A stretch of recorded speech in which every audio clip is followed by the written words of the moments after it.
Bonsoir à toutes, bonsoir à tous et bonsoir Stéphane. Bonsoir. Stéphane Moustier. Comment ça va tout d'abord? Super bien. Chaudement, si je puis me permettre, comme tout le J'aime monde. bien la chaleur.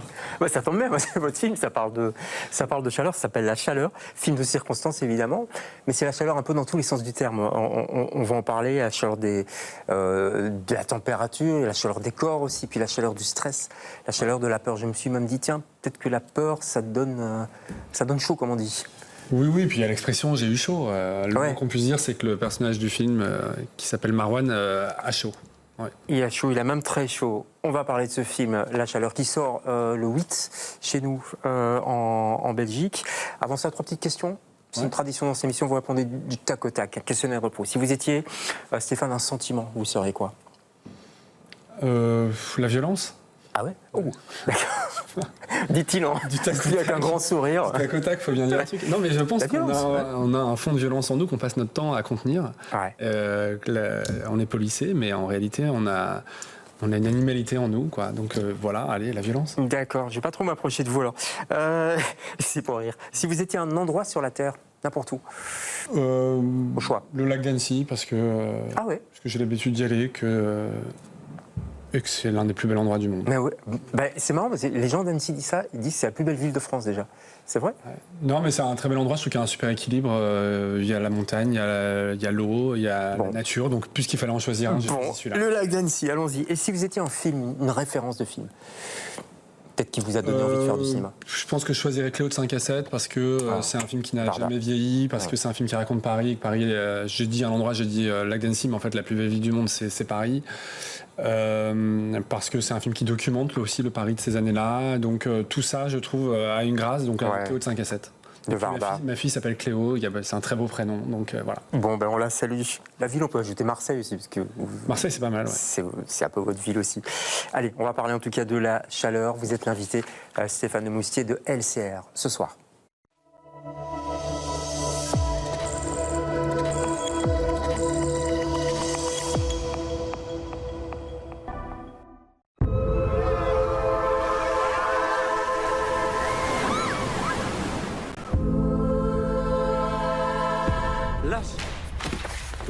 Putain, ça!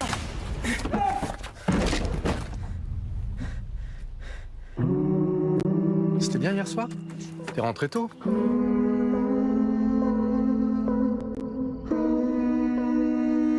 T'es un copain d'Oscar? Il a pas dormi là. Je sais pas où il est. Si tu veux, tu peux l'attendre ici. T'inquiète pas, j'ai rien dit aux parents pour la nuit dernière.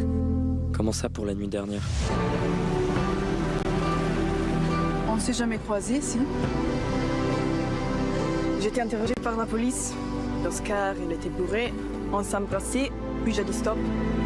On le cherche de partout, sa mère elle est en PLS. Oscar, il s'est baigné hier soir? Je crois, oui. Si tu sais quelque chose, faut me le dire, d'accord? T'as eu un différend avec lui? Avec Oscar, on était ni amis ni ennemis. On se connaît pas, quoi. Peux te détendre un peu, hein, ça te fera pas de mal.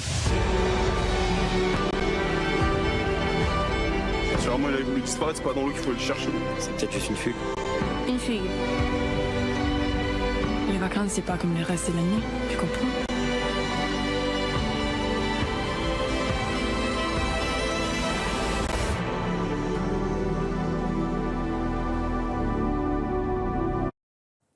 Voilà, La Chaleur au cinéma à partir du 8 juillet. Je vous ai vu regarder attentivement la bande-annonce. Je me disais, est-ce que les cinéastes regardent encore les bandes-annonces Moi, je la regarde. Disons que j'interviens pas dans sa fabrication. Je considère que c'est la production qui fait ça. C'est un autre métier, la production, le distributeur, et eux, ils savent. Vous n'avez pas un mot à dire? Jamais? Non, mais si jamais on me la soumet, donc je pourrais, si je monte sur la table, ils vont m'écouter, mais j'ai tendance à leur faire confiance, c'est leur métier, c'est un objet de communication, un objet commercial, donc je la regarde avec, ça m'amuse, mais je serais incapable d'en faire une, quoi. Ouais. Pour un de mes films, je serais incapable, je pense que quand même on est le moins bon spectateur de notre propre bande-annonce. Ça c'est clair, ouais. Mais bon, là je la vois avec plaisir, je la trouve bien. Et est-ce que vous vous rappelez les souvenirs de tournage? Enfin, il y a des petits souvenirs qui remontent, vous dites tiens, là c'était ceci, là c'était cela. Oui, quand on a travaillé sur un film, c'est sûr que chaque scène, on a toujours en tête ce qu'il y a derrière. Ouais. Et on regarde donc les choses un peu différemment, avec une certaine tendresse. Ouais, c'est inévitable. Ouais. Alors derrière, à la base, il y a un roman. C'est un roman éponyme d'ailleurs de Victor Gestin. Il a eu d'ailleurs le prix Femina des lycéens, c'était en 2019. Voilà, on voit la couverture là pour l'instant. La chaleur. Vous l'avez croisé comment ce roman? Je l'ai croisé parce que Victor Gestin, que je connaissais pas, m'a envoyé le livre chez moi. En me disant qu'il aimait bien. À l'époque, j'avais fait qu'un film qu'il avait vu. Monsieur Bracelet. Non, c'était Terre battue. Le film Bracelet s'apprêtait à sortir, mais n'était pas encore sorti. Ah ouais. Donc il avait vu que Terre battue, mais il pensait que ça pouvait m'intéresser, et puis il avait vu juste. Après, les vicissitudes de la production font que je n'ai pas eu les droits tout de suite, malgré cette prise de contact. Ils sont partis en Italie, puis ils sont revenus, et j'ai pu faire le film seulement l'été dernier, mais à ma grande joie. Ah bah ouais, mais je vous prends un mot là. Pourquoi justement ça vous a plu? Pourquoi ce genre de sujet vous plaît? Non, mais ça m'a plu parce que je trouvais que c'était un portrait d'adolescent. L'adolescence, c'est cinégénique. L'adolescence, c'est passionnant. C'est un moment qui est fugace, qui a un truc de mobilité que la caméra peut très bien saisir. Donc c'était un portrait d'adolescent avec derrière une intrigue, on va dire, qui donc crée une dramaturgie que je trouvais intéressante. Et ça montrait surtout un caractère d'adolescent qu'on voit pas si souvent au cinéma. Souvent au cinéma, les adolescents qu'on voit, ils sont volubiles. Ouais. Ils sont exubérants, ils sont très à l'aise. Or, un truc universel de l'adolescence, c'est aussi parfois de se sentir pas tout à fait comme les autres, pas aussi à l'aise qu'il le faudrait. Donc je trouvais que cet adolescent-là, qui est timide mais qui est audacieux, il m'intéressait. Ouais. En plus, pendant les vacances, au bord de la plage, dans les campings, normalement, il faut être à l'aise, quoi. Aussi, il y a un paradoxe. Voilà, il y a une injonction à faire des rencontres, il y a une injonction à rencontrer des filles, il y a une injonction à plaire, à séduire, à passer à l'acte. Donc tout ça joue, le cadre est idyllique, le cadre est prétendument festif et joyeux, mais en fait il y a quand même une violence sourde qui s'exerce sur chacun, avec cette obligation de respecter le programme.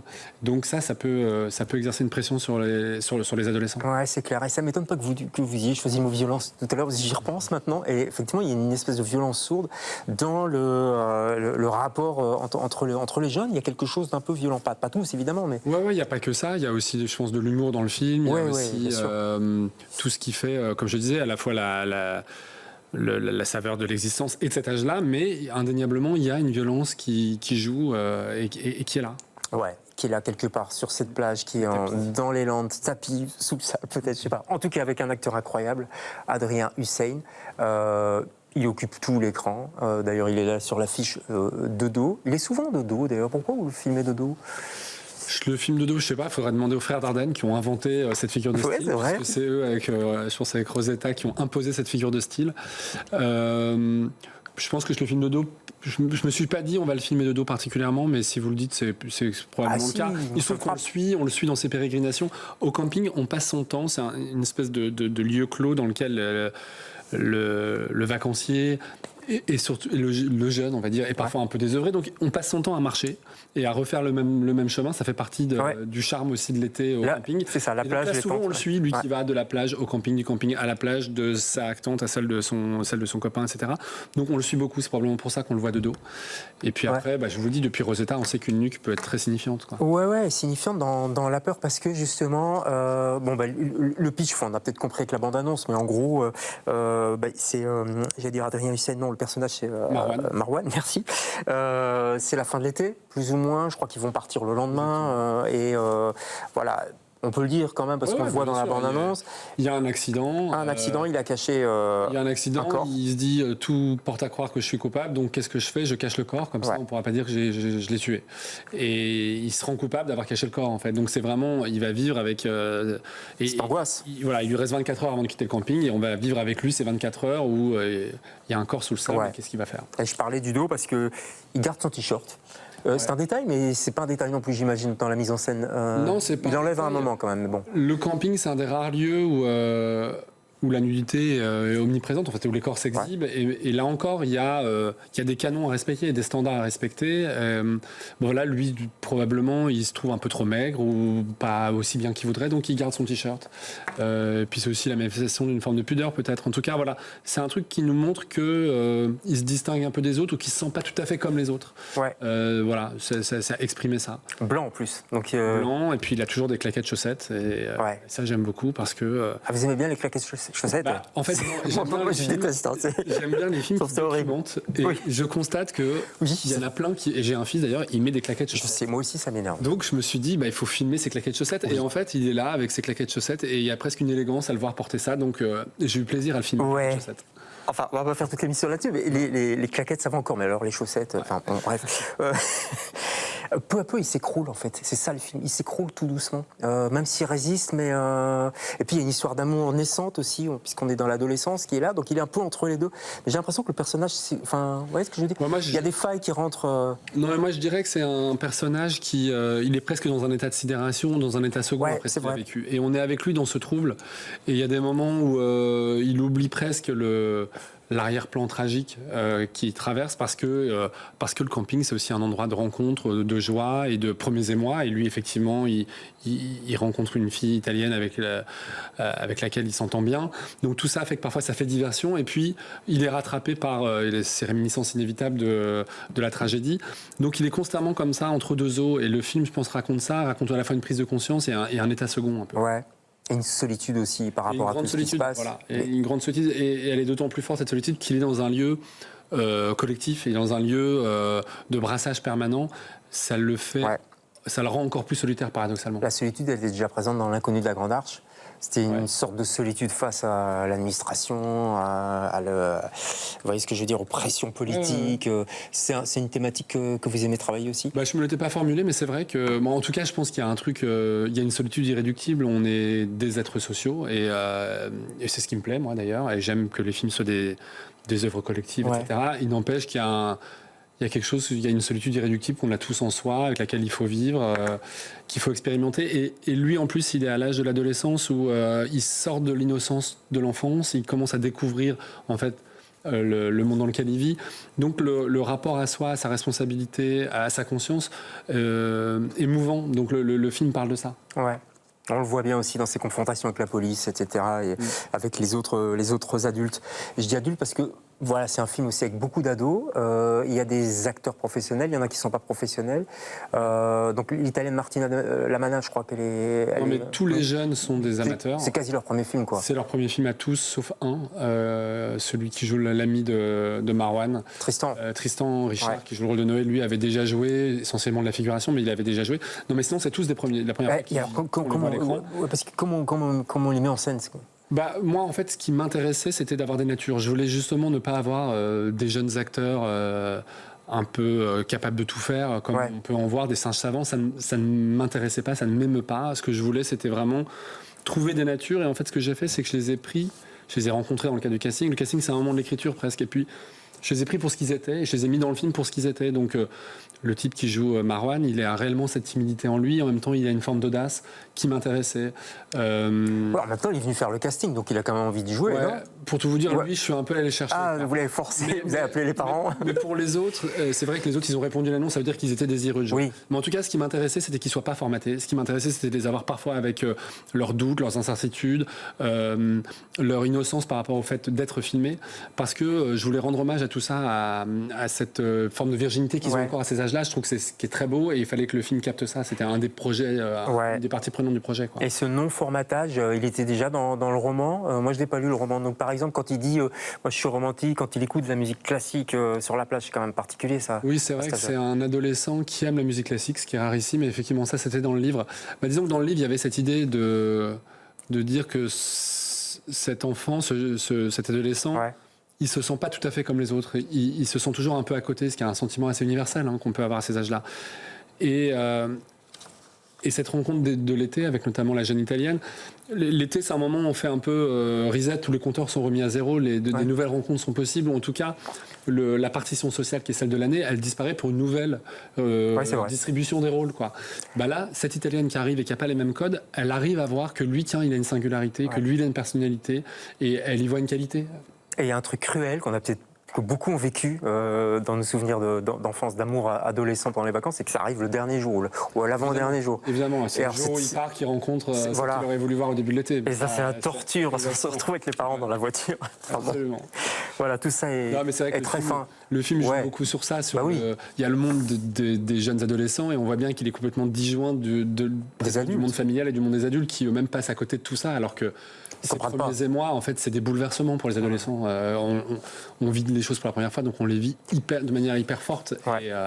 Et voilà, c'est Ils comprennent pas, sauf peut-être la mère, parce qu'elle dit à un moment donné, mon fils c'est un grand émotif, je sais plus ce Oui, qu'elle oui, dit. c'est un grand il a- sensible. C'est un grand sensible, c'est un peu Mais je comme pense que sa sœur saisit mieux les choses. quand même. Ouais, il faut voir le film. Ouais, elle est très subtile aussi, la petite. Alors, c'est un super film, on vous conseille vraiment, ça s'appelle La Chaleur. Alors, bon, il fait frais, il y a de l'air co dans les Ouais, on a cinémas. lancé une grande campagne de publicité pour le film en lançant une vague de chaleur. Ah, c'est sur vous, une bonne c'est partie de vous. l'Europe pour voilà, rentrer dans le film. Vous savez qu'on cherche la cause de cette canicule. Bon, on l'a trouvé. Allez, un coup de cœur, Le Cercle Rouge. Enfin, c'est pas Le Cercle Rouge, c'est un C'est bouquin dans de Le Cercle Rouge, qui est Ouais. un livre de Bernard Stora. Et Bernard Stora a été premier assistant de Melville sur Le Cercle Rouge. Ouais. Et c'est un livre étonnant où il est reparti des feuilles de service de chaque jour du tournage.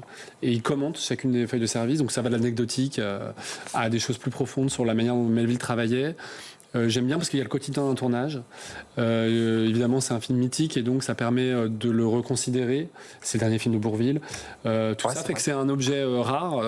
On parle rarement de ce métier de premier assistant, on parle rarement de la cuisine, de la fabrication d'un film. Et là, c'est passionnant à la fois pour ceux qui aiment Melville, ceux qui aiment le cinéma et puis ceux qui connaissent rien pour découvrir comment ça marche. Donc, Ouais. c'est un livre que j'ai lu récemment que je trouvais passionnant. Ah, c'est bien, et peut-être ça donne envie de voir ou de revoir. Ah ben ça donne envie de voir Le de Cercle revoir Rouge. Le Cercle Rouge et d'autres Ça, c'est Melville. clair. Ouais. Et moi, je vous conseille de revoir aussi Borgo, un de vos films que j'ai adoré, puis L'inconnu de la Grande Arche, et puis bien sûr celui-ci qui vient de sortir, La Chaleur. Merci beaucoup, Merci. Stéphane, Merci de à passer vous. chez nous. Nous, on se retrouve demain avec d'autres invités. Bonsoir.